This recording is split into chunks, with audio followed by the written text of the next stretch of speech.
जय हिंद दोस्तों। स्वागत है आपका अपने YouTube channel multimedia education point पे। तो जैसा कि दोस्तों आप लोगों को पता है कि हम लोगों ने पहला प्रैक्टिस सेट कवर कर लिया था और ये दूसरा प्रैक्टिस सेट है और दूसरे प्रैक्टिस सेट के क्वेश्चन को हम इस वीडियो में देखेंगे।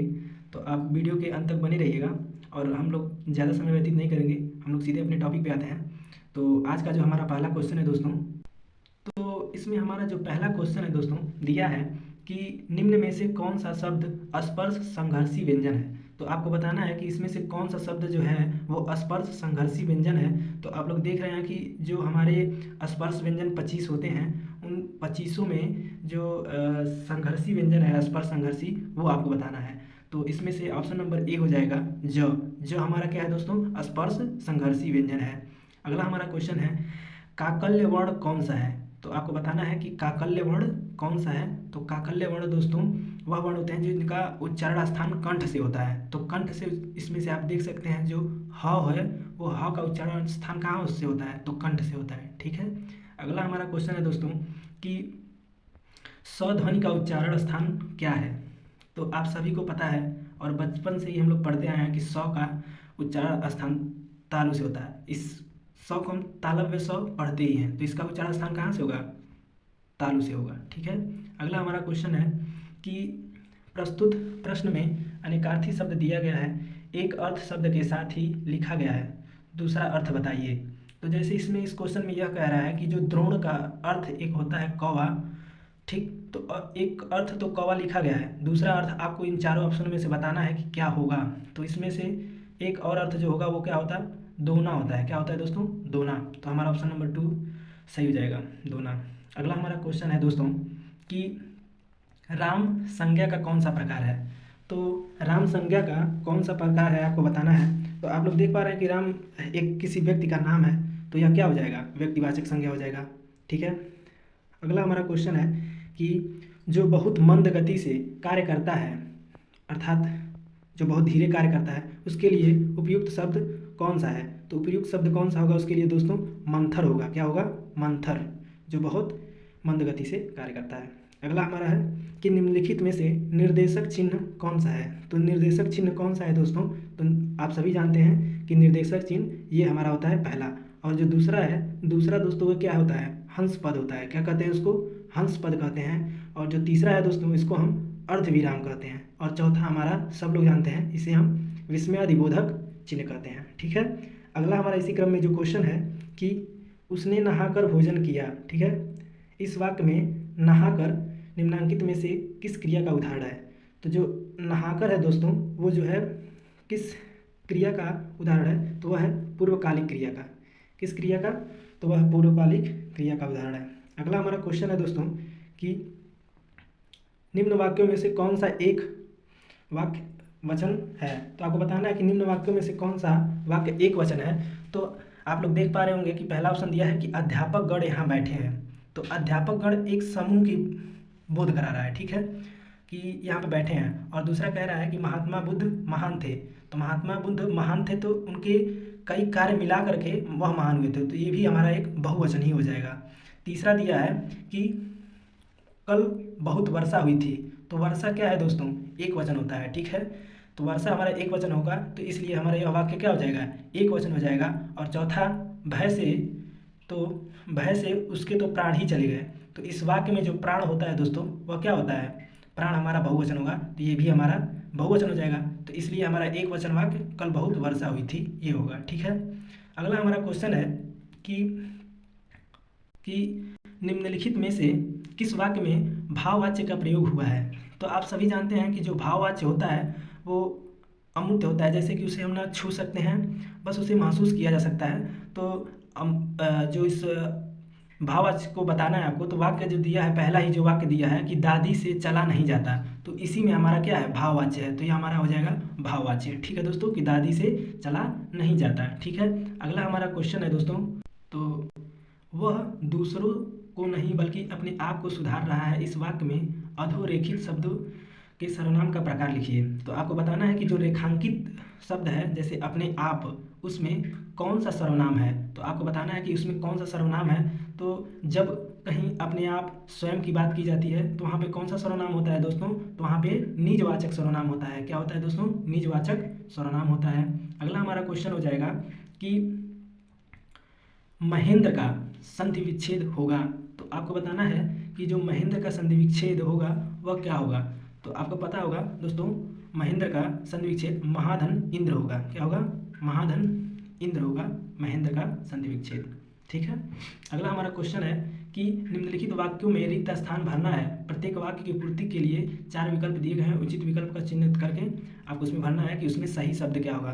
तो हमारा जो वाक्य दिया है, वायुयान के उतार चढ़ाव से यात्री घबरा गए पर चालक ने उन्हें किया। तो मतलब क्या किया आपको बताना है कि निरस्त किया, विश्वस्त किया।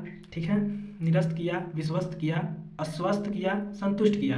तो जब कभी भी कोई भी कठिन परिस्थिति होती है या जो कुछ भी रहता है तो हम लोग उसको क्या देते हैं? आश्वासन देते हैं। आश्वासन देते हैं कि घबराइए मत, सही हो जाएगा। तो हमारा यहाँ पे क्या होगा? अस्वस्थ होगा। आश्वस्त होगा कि वायुयान उतार चढ़ाव से यात्री घबरा गए पर चालक ने उन्हें क्या दिया?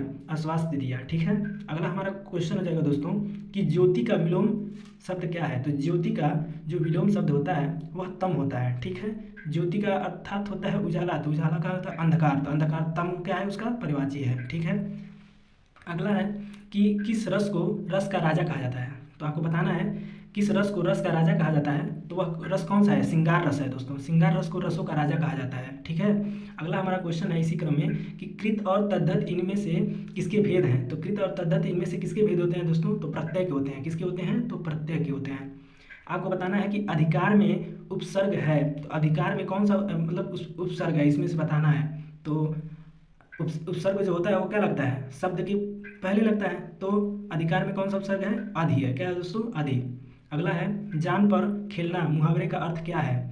तो जान पर खेलना मुहावरे का अर्थ है दोस्तों बहुत बड़ा जोखिम लेना। क्या? बहुत बड़ा जोखिम लेना। अगला है कि विप्सा में कौन सा अलंकार है। तो आपको बताना है कि जो विप्सा है उसमें कौन सा अलंकार है। तो शब्दालंकार है। कौन सा अलंकार है दोस्तों? शब्दालंकार है। अगला हमारा क्वेश्चन है कि इनमें से गुणवाचक विशेषण कौन सा है। तो आपको बताना है कि इनमें से गुणवाचक विशेषण कौन सा है। तो इसमें देख रहे हैं जो गरीबी है, सूखा है, पीला सा है, तो ये सब क्या है? किसी चीज़ के गुण बता रहे हैं कि कोई वस्तु है तो वह कैसी है? पीली है। कोई वस्तु कैसा है? सूखा है, गीला है, ये सब क्या है? गुण है। तो हमारा ऑप्शन नंबर डी यानी कि चौथा सही हो जाएगा, ये सभी। ठीक है। अगला हमारा क्वेश्चन है कि संयुक्त वाक्य को सरल वाक्य में बदलिए। तो आपको संयुक्त वाक्य को सरल वाक्य में बदलना है। तो वाक्य क्या है दोस्तों कि अतिथि आए और कार्यक्रम शुरू हुआ। तो इस संयुक्त वाक्य को आपको सरल वाक्य में बदलना है। तो ऑप्शन नंबर हमारा दूसरा सही हो जाएगा कि अतिथि के आते ही कार्यक्रम शुरू हुआ। ठीक है दोस्तों। तो अगला हमारा क्वेश्चन है कि अगला है कि निम्नलिखित में से कौन सा शब्द तनय का परिवाची है। तो तनय का मतलब जो होता है दोस्तों वह पुत्र होता है। क्या होता है? तो पुत्र होता है। तो तनय का परिवाची क्या हो जाएगा दोस्तों? पुत्र हो जाएगा। और इसी का स्त्रीलिंग अगर बनाया जाएगा तनय का तो हमारा क्या हो जाएगा? तनया हो जाएगा। क्या हो जाएगा दोस्तों? तनया हो जाएगा। ठीक है, याद रखिएगा। अगला क्वेश्चन है कि निम्नलिखित में से सेठ का स्त्रीलिंग क्या है। तो आपको बताना है कि सेठ का जो स्त्रीलिंग होता है वह होता है सेठानी। क्या होता है दोस्तों? सेठानी होता है। अगला है निम्नलिखित में से किस वाक्य में आपादान कारक का प्रयोग हुआ है। तो इसमें से आपादान कारक का जो प्रयोग हुआ है किसमें हुआ है दोस्तों? तो आपको बताना है इसमें हुआ है बिल्ली छत से कूद पड़ी। क्या होगा दोस्तों? बिल्ली छत से कूद पड़ी। अगला है दोस्तों निम्नलिखित में से अशुद्ध वाक्य का चयन कीजिए। तो आपको बताना है कि इसमें से कौन सा वाक्य अशुद्ध है। तो आप लोग देख रहे हैं दोस्तों कि पहला है कि तुझे पिता ने बुलाया है। ठीक है, तुझे पिता ने बुलाया है। दूसरा वाक्य दिया है शिक्षक ने छात्रों को कहानी सुनाई। तीसरा है राष्ट्रध्वज के चक्र में 24 तिल्लियाँ होती हैं। और चौथा दिया है उसने दिन रात परिश्रम किया तथापि वह कक्षा में प्रथम आ जाए। तो हमारा क्या हो जाएगा? चौथा हो जाएगा। यही हमारा क्या है? अशुद्ध वाक्य है। ठीक है दोस्तों। अगला हमारा क्वेश्चन है कि इनमें से कौन सा शब्द अशुद्ध है। तो आपको बताना है कि इनमें से कौन सा शब्द अशुद्ध है। तो हम देख पा रहे हैं कि जो हमारा ज्योत्सना लिखा है यह भी शुद्ध है, जबकि संतुष्ट यह भी शुद्ध है, और सुर्पणखा ये भी सही है। और जो पृष्ठभूमि दिया है दोस्तों यह क्या है? अशुद्ध है। तो यही हमारा ऑप्शन सही होगा। अगला हमारा क्वेश्चन है दोस्तों कि दिए गए शब्द युग्म का अर्थभेद का चयन कीजिए। यानी कि अध और आध का क्या मतलब होता है? तो अध और आध का मतलब होता है दोस्तों आज और पहला। ठीक है, आज और पहला। अगला हमारा क्वेश्चन है कि खान पान में कौन सा समास है? तो आप लोगों को बताना है कि खान पान में कौन सा समास है। तो आप सभी जानते हैं कि खान पान में द्वंद्व समास है। खान और पान क्या होता है? खान और पान। तो उसमें कौन सा समास होगा? द्वंद्व समास। ठीक है, अगला हमारा गद्य से संबंधित है। तो पहले हम गद्य को पढ़ेंगे अच्छे से, उसके बाद से इसके क्वेश्चंस को करेंगे। ठीक है, तो ध्यान से सुनिएगा गद्य को। गद्य में यह कह रहा है कि क्या हम बिना क्रोध किए शांत रह सकते हैं? बात तो क्रोध करने की हो, पर अपने को शांत रखना ही योग है। इस महायोग की प्रवृत्ति हम स्वयं पैदा कर सकते हैं। महत्वपूर्ण है कि हम एकांत में बैठें, आस्था में रखें कि हाँ मुझे शांत रहना है, मुझे किसी परिस्थिति में उत्तेजित नहीं होना है और मैं ऐसा कर सकता हूँ। अतः एकाग्रचित होकर दृढ़ संकल्प शक्ति द्वारा हम शांत रहने की प्रवृत्ति को अपना कर क्रोध कर काबू पा सकते हैं। शांत रहने का मार्ग अपनाने पर हमारी दुनिया बदल जाएगी और जीवन अधिक आनंदमय लगेगा। हमारे चेहरे पर नई चमक, कार्य में नया उत्साह, हृदय में निर्मलता एवं शीतलता का स्वयं अनुभव होने लगेगा। बिना श्रम के, बिना किसी खर्च और किसी उपचार के बिना ही पाचन क्रिया स्वतः ठीक होने पर छोटे मोटे रोग दूर भाग जाएंगे। खींचना, गुस्सा करना, चीखना, चिल्लाना और बड़बड़ाते रहना हमारे मन से गुब्बारे को ही परिलक्षित करते हैं। इनसे हमारी पहचान पर धब्बा लग जाता है और हमारे ओजस्वी चेहरों पर चिंता की रेखाएं उभर जाती हैं। अगर हम कुछ समय निकाल कर पूर्ण समर्पण के साथ शांत रहने की आदत डाल लें तो निश्चय ही सफलता हमारे कदम चूमेगी। शांत रहने की प्रक्रिया में यदि हम रात्रि को शयन कक्ष में जाने से पूर्व अपनी व्यक्तिगत दैनंदिनी यानी कि डायरी में दिन भर की घटनाएं लिखते रहें। जब हम शांत नहीं रह सके, कुछ दिनों बाद वही दैनंदिनी पढ़ने पर आप अपनी तब की कमजोरी पर स्वयं हंस पड़ेंगे। कितनी छोटी बातों पर हम क्रोध करने लगते हैं। आओ हम गुस्सा व उत्तेजना को फेंक दें और शांत रहना शुरू करें। तो यह हमारे गद्य था। अब हम देखेंगे इससे रिलेटेड जो क्वेश्चंस पूछे गए हैं। ठीक है, तो आइए देखते हैं। तो गद्य से रिलेटेड पहला जो क्वेश्चन है कि शांत रहने की प्रक्रिया में आगे बढ़ाने के लिए रात को क्या करना चाहिए? तो मतलब रात को क्या करें? तो रात को क्या करें? तो उस गद्य में यही दिया था दोस्तों कि डायरी पर लिखते हुए अनुभव पढ़ें। जो आप डायरी पर लिखे हैं उस अनुभव को पढ़ें। ठीक है, कि हम कि कैसे क्रोध को करते थे और क्या अब हो गए हैं। तो उस डायरी को जब पढ़ेंगे तो अपने आप पर ही हंसने लगेंगे। ठीक है, तो अगला इसी में क्वेश्चन है कि चिंता की रेखाएं कहाँ उभर आती हैं? तो अभी हमने गद्य में पढ़ा था कि जो चिंता की रेखाएं हैं वह ओजस्वी चेहरे पर उभर आती हैं। कहाँ उभर आती हैं? तो ओजस्वी चेहरे पर उभर आती हैं। अगला हमारा क्वेश्चन है कि क्रोध को काबू में रखने से मुख्यतः कौन से रोग दूर हो जाते हैं? तो क्रोध को काबू रखने से मुख्यतः कौन से रोग दूर हो जाते हैं दोस्तों? तो पाचन क्रिया से जुड़े, अभी दिखे थे हम लोग पीछे कि पाचन क्रिया से छोटे मोटे जो जुड़े रोग होते हैं वो सब दूर हो जाते हैं। तो यह पाचन क्रिया से जुड़े रोग दूर हो जाते हैं। ठीक है, अगला है क्वेश्चन कि क्रोध आने की स्थिति में शांत रहने की प्रवृत्ति को क्या नाम दिया गया है? तो क्रोध में की स्थिति में शांत रहने की प्रवृत्ति को हम महायोग का नाम दिए हैं। शुरू में हम लोगों ने ये पढ़ा है कि उसके शांत रहने की प्रवृत्ति को क्या है? महायोग है। ठीक है, अगला है कि उपर्युक्त गद्यांश का सही शीर्षक क्या होगा? तो आपको जब आप गद्य पढ़े हैं तो आपको क्या लगता है, आपको बताना है कि इसका एक शीर्षक क्या होना चाहिए। एक तरह से समझिए कि अगर यह मतलब कोई चैप्टर है तो इस चैप्टर का क्या नाम रख सकते हैं हम। ठीक है, तो इस शीर्षक का जो नाम हो सकता है आपको बताना है। तो इसका शीर्षक का नाम यह हो सकता है कि शांत रहो और सुखी रहो। क्या होगा? शांत रहो और सुखी रहो। ठीक है, अगला क्वेश्चन है कि अन्याय से अनन्याय आत्मकथा किसकी है? तो अन्याय से अनन्याय आत्मकथा किसकी है दोस्तों? तो वह है प्रभा खेतान की। किसकी है? प्रभा खेतान की। अगला है तुलसीदास के रचनाकार कौन है? तो तुलसीदास की जो रचनाकार है दोस्तों वह सूर्यकांत त्रिपाठी निराला है। आप लोग जानते हैं कि तुलसीदास के रचनाकार कौन है? सूर्यकांत त्रिपाठी निराला है।